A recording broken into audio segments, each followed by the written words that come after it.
for Paris 2024. So not fighting with the pressure of having to be selected for the qualification tournament. Okay, ladies and gentlemen, this is band number 26, which is a light middleweight contest scheduled for 3 rounds of 3 minutes. And introducing your boxers. Firstly, boxing out of the red corner, wearing the all red with a white trim. And representing the Netherlands, give it up for Tony Jazz. And his opponent across the ring, boxing out of the blue corner, wearing all blue with white trim. Representing Denmark, give it up for Nikolai Terteryan. Your referee at the bell, representing Norway, Mr. Thomas Nelson.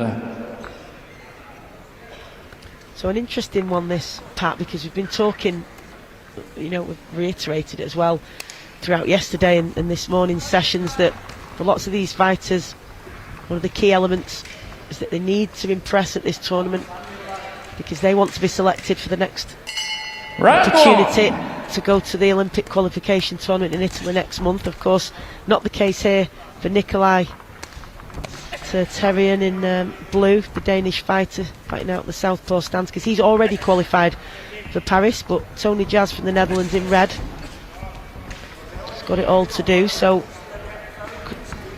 Nikolai's doing well there with a straight left hand to the body and then right hook over the top. That's working well straight away. He's showing that he's the more physical fighter at the moment. Nice lead hand to the body there from Nikolai. Nice and controlled.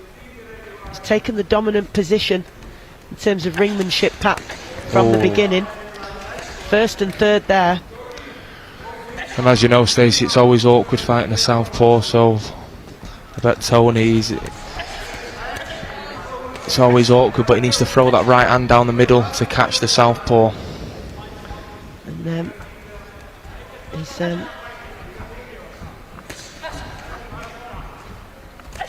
he's just keeping it at close quarters. Just keeps stepping forward, doesn't he? Good shot there by Nikolai.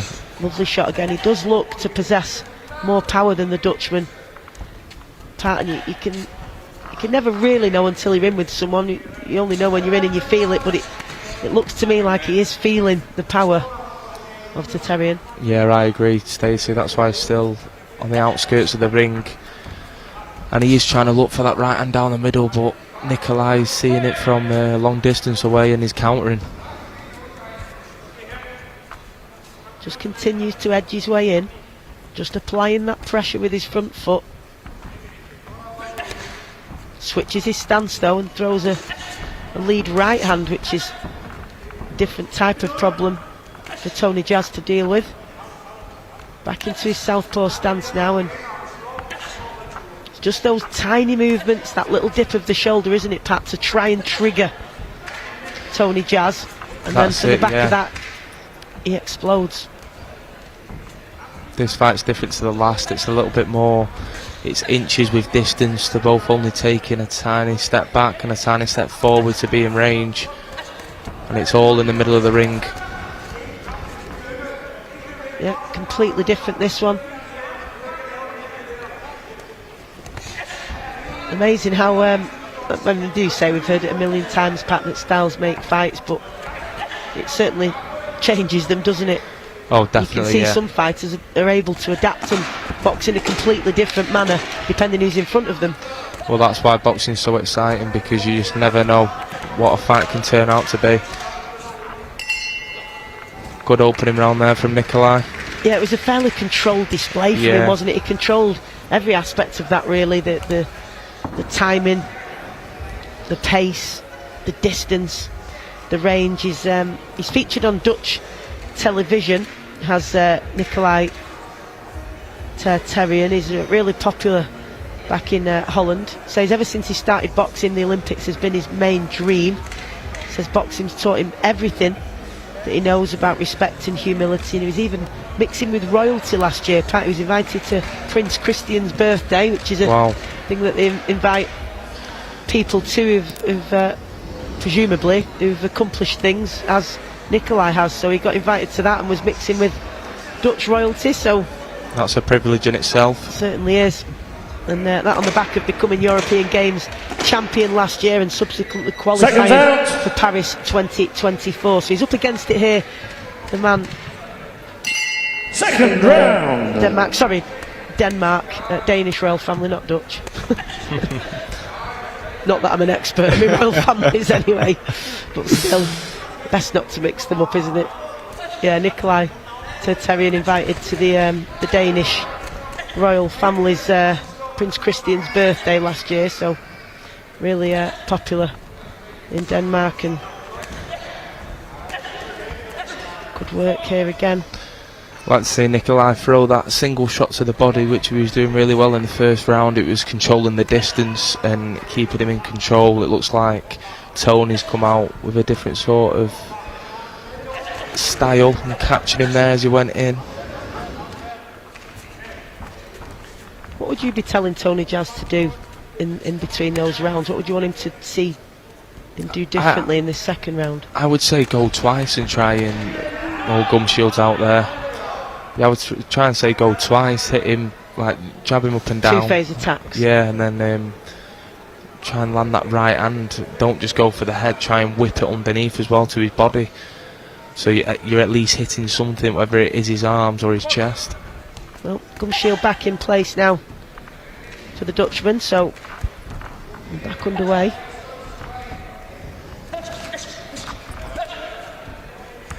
It's really effective, that stiff backhand to the body from Nikolai as he rolls out as well. Certainly is. So a good display this from the Danish boxer.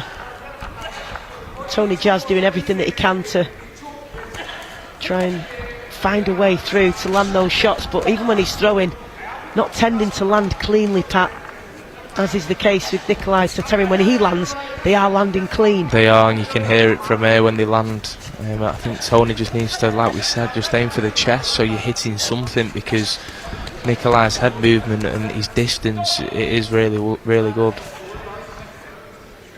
It's difficult as well because when the Dutchman, he's wearing red, of course, Tony Jazz, and he throws at the same time as Nikolai Terteryan, the Danishman gets the better of it because he's got faster hands and he can mix his shots up better, he can change the angles more effectively, so he does get the better of it in the exchanges if they both throw at the same time.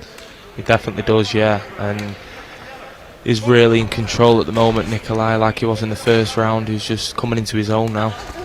His footwork as well is so superior, isn't it? He's really comfortable moving in and out of range, he's quick on his feet, and Tony Jazz just doesn't have that fleet-footed movement, does he? He's not able to move as nimbly as we've just seen. He's good at not lunging in as well. Lovely movement from the Danish fighter there, changing the angles, pivoting, moving his feet. Lovely footwork from him, and it's just great shot there from Nikolai. Last 10 seconds of this second round.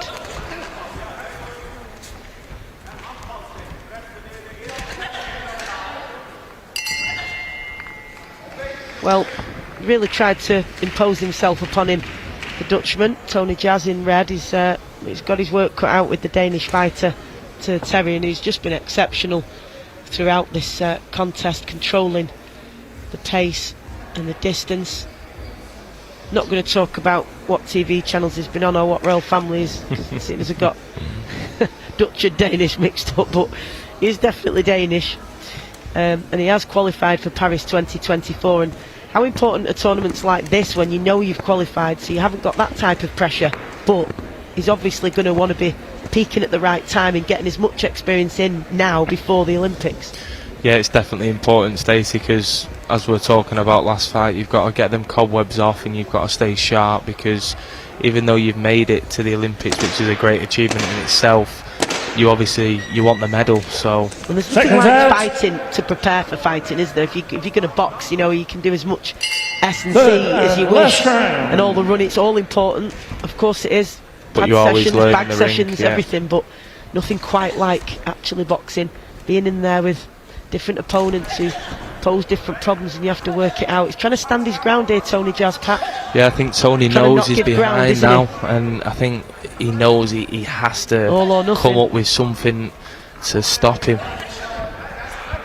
Was a good shot from Tony Jazz there with his lead hand. If I was Nikolai, I would just kind of not take a back step too much where you get complacent, but he's done the work now and he lives to fight another day tomorrow if he gets through this round. And you're quite right, it's not about being complacent, is it? It's about managing the fight. If you're up on the cards and you don't want to risk a cut for this tournament, you don't want to risk anything that's going to cause you problems in your preparation for the Olympics. So really important just to manage the fight. He's doing that now. He's slowed the pace right down, hasn't he? By just holding his feet, not getting involved, and just catching Tony Jazz as he comes in.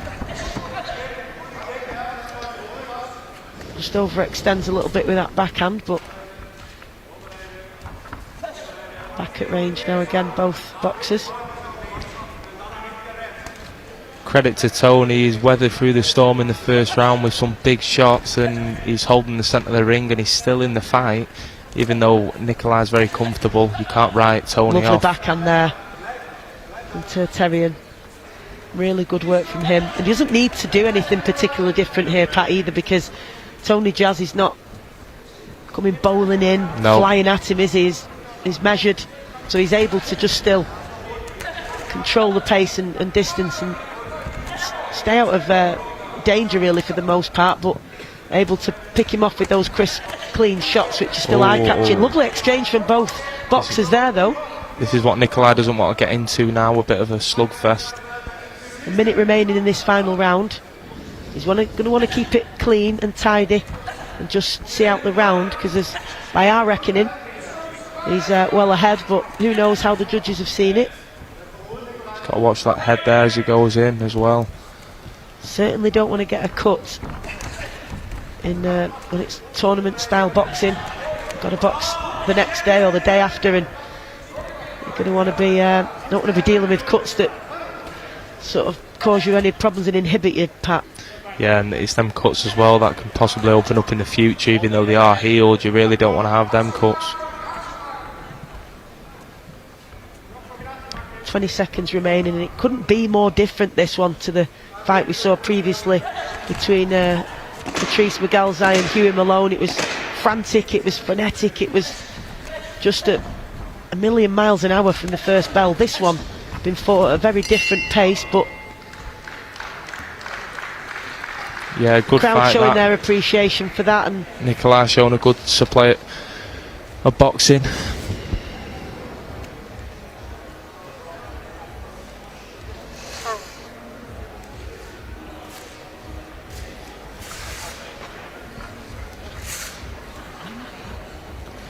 both fighters just in the corners now, having their gloves removed and making their way to the referee. I think the good thing is about this tournament as well, Stacey, is that you can have pro wraps, so your hands are fully protected, because when you're fighting over consecutive days, it does take a toll on your knuckles. Okay, ladies and gentlemen, bout number 26, please show your appreciation for both boxers. So, ladies and gentlemen, after 3 rounds of boxing, we go to the scorecards, where your officials at ringside score a unanimous decision victory in favour of your winner. Boxing out of the blue corner, it's Nikolai Terteryan. A round of applause, both boxers. Well, that's exactly what the Danish fighter will have wanted as he continues his preparation towards Paris 2024. He's already secured qualification for the Olympics, so this now is about fine-tuning, making sure he's got that match fitness, making sure that he's ready to peak at the right time for the pinnacle of his career, to fight at the Olympics in a few months' time. He'll be pleased with that and he'll crack on from here now. Disappointment for the Dutchman Tony Jazz, who did everything that he could, the man who goes by the White Diamond, but just wasn't able to close that gap.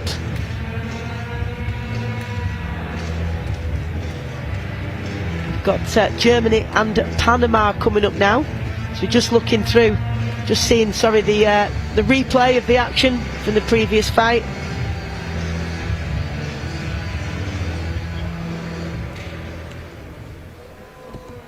Okay, ladies and gentlemen.